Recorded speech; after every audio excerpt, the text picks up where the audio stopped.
Suatu hari Nabi Musa nanya kepada Allah. Kan Nabi Musa ini julukannya, panggilannya Kalimullah, orang yang bisa ngomong langsung kepada Allah. Jadi kalau ada butuh apa-apa Nabi Musa mah tinggal miss call Allah. Ya Allah, langsung Allah ngangkat. Ada apa Musa gitu. Kayak kita telepon gitu ya. Nggak bisa ngelihat langsung tapi bisa telepon langsung. Begitu Nabi Musa calling, langsung Allah, ada apa Musa? Gini ya Allah, saya pengen nanya. Jadi Musa sering ngobrol sama Allah. Nanya apa? Saya pengen tahu di antara umat saya itu siapa yang paling rendah kedudukannya di matamu? Yang paling levelnya paling rendah. Kata Allah, itu tuh laki-laki seorang kakek yang buta, yang dia itu masbuknya istiqomah banget dalam sholat. Paling istiqomah dalam masbuk. Gak pernah dia sholatnya tepat waktu, pasti masbuk. Ini orang yang paling istiqomah di zaman Musa. Istiqomah dalam kemasbukan. Asal ada sholat, dia pasti paling belakang, datangnya menjelang salam. Jadi kalau ada yang taruh sendal paling belakang itu pasti dia. Kalau ada salam yang kemudian nanti berdiri lagi, pasti dia. Orang yang selalu masbuk, orang tua buta. Oh, itu orang yang paling rendah. Nabi Musa nyari mana? Oh, si kakek itu yang paling rendah nilainya di mata Allah. Setiap hari dilihat dia masbuk sampai suatu hari ketika selesai sholat orang itu udah nggak ada.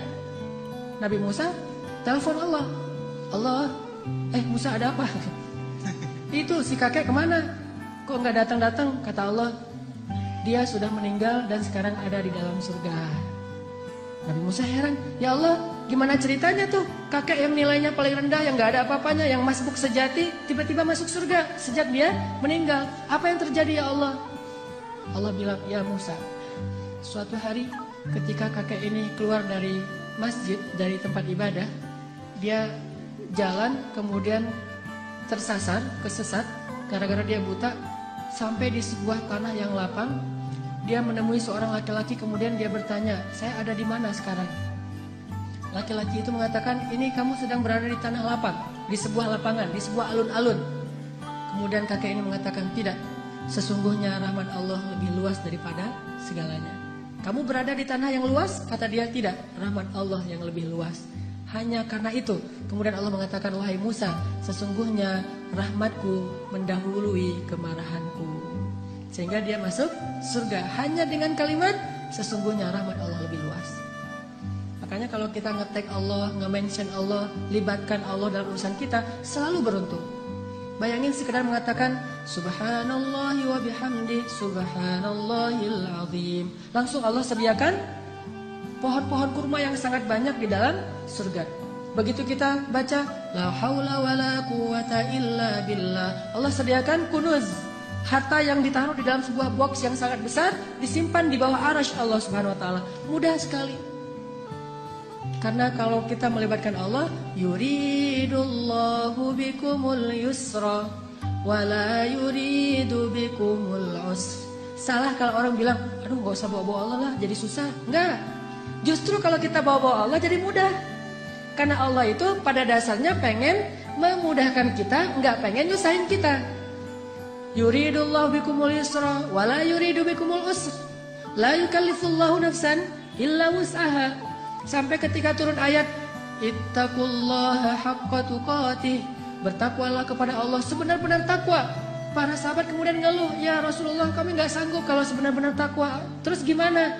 Turun lagi ayat di surat At-Taghabun, fattaqullaha mastata'tum. Kalau nggak bisa sebenar-benar takwa, ya udah bertakwa semampu kalian aja. Coba lihat, Allah memudahkan urusan hambanya, sehingga kalau kita melibatkan Allah, maka insya Allah Allah akan memudahkan urusan kita.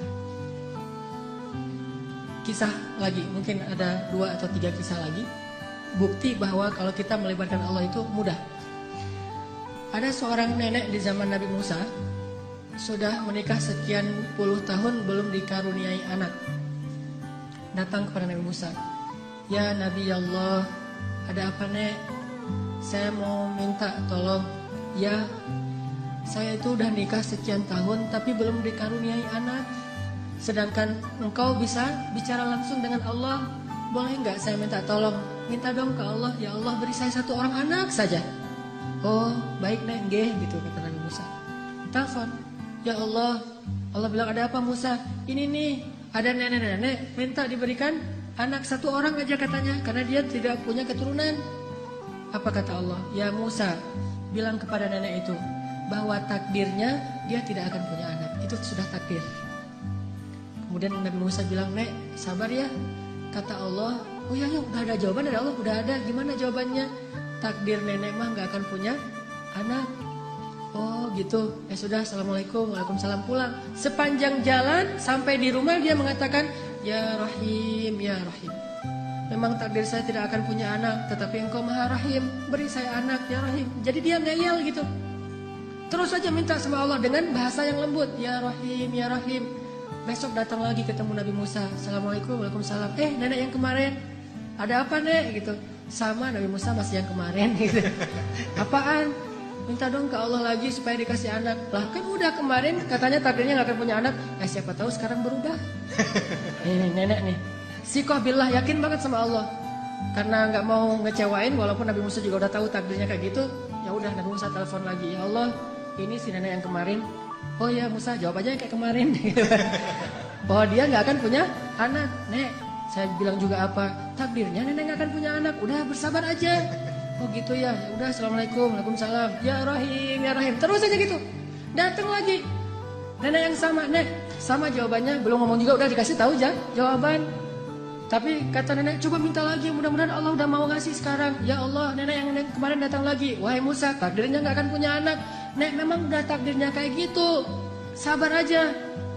Gimana tuh caranya nek? Udah takdir Allah gak akan bisa dirubah. Oh gitu, ya Rahim, ya Rahim. Pulang terus. Setelah sekian lama gak datang-datang. Setelah beberapa bulan akhirnya dia datang bawa bayi. Gendong bayi datang ke Nabi Musa. Assalamualaikum gitu. Waalaikumsalam. Nenek yang dulu. Ya, terus itu siapa? Anak. Anak siapa? Anak saya. Hah? Ya Allah, ini ceritanya gimana nih? Kok bisa nih nenek punya anak? Nabi Musa nelpon Allah. Gimana nih ceritanya nenek yang takdirnya gak bakalan punya anak tiba-tiba bawa bayi? Kata Allah, ya Musa, setiap kali saya bilang takdirnya gak punya anak, dia bilang ya Rahim, ya Rahim. Dibilang lagi gak punya anak, dia bilang ya Rahim, ya Rahim. Wahai Musa, ketahuilah sesungguhnya rahmat saya mendahului takdir. Sehingga dengan rahmat Allah, Allah mengubah takdir nenek ini yang tadi gak punya anak jadi punya anak. Kalau kita baca hadis-hadis Nabi tentang kisah-kisah para anbiya itu luar biasa.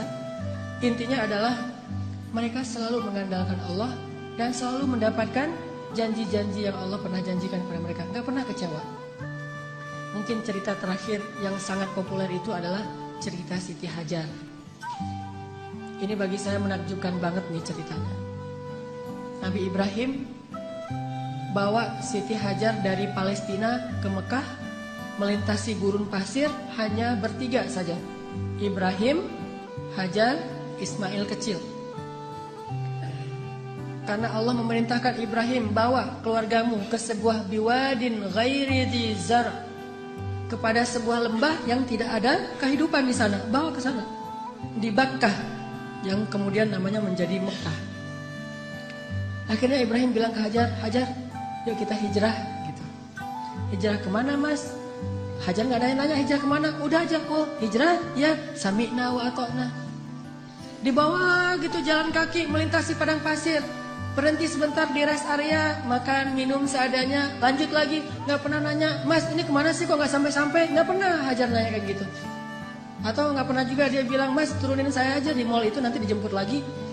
Gak ngomong nurunin di mall mana, di rest area mana, di masjid mana. Ntar kalau udah beres urusannya baru jemput lagi. Gak, sami'na wa ata'na. Ini istri soleha banget. Ikut aja gimana kata suami. Sampai udah di lembah yang tandus, baru Ibrahim mengatakan, ya Hajar, disinilah tempat yang dijanjikan. Tinggallah kita di sini. Ya siap, sami'na wa ata'na. Tinggal bikin tenda kecil untuk bayinya. Hari kedua setelah tinggal di situ, baru Ibrahim bilang, ya Hajar, saya akan kembali ke Palestina. Tinggallah kalian di sini.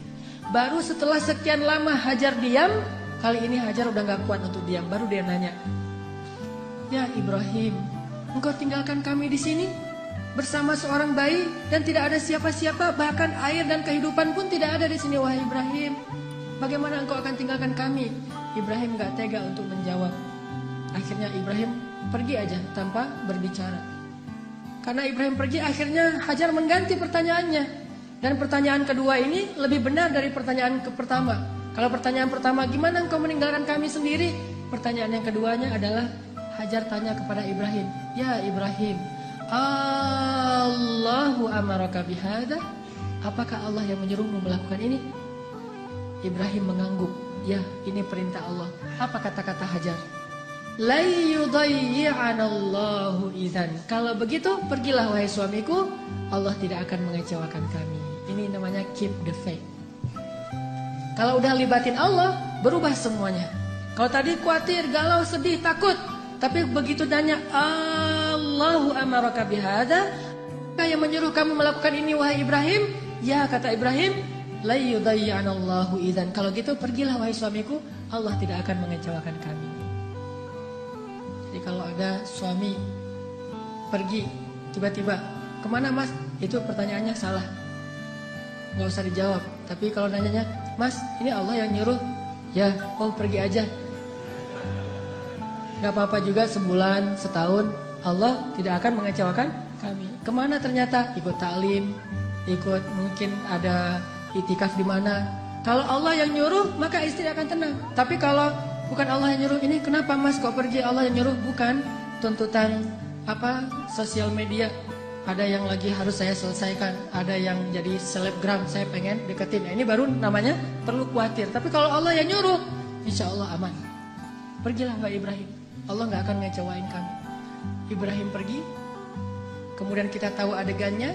Ternyata kehabisan air, Ismail nangis-nangis, Hajar lari antara Safa dan Marwah. Allah gak mengecewakan mereka dan memberikan air yang tidak pernah berhenti mengalir sampai hari ini. Dan itu air mukjizat banget loh. Gimana mukjizat?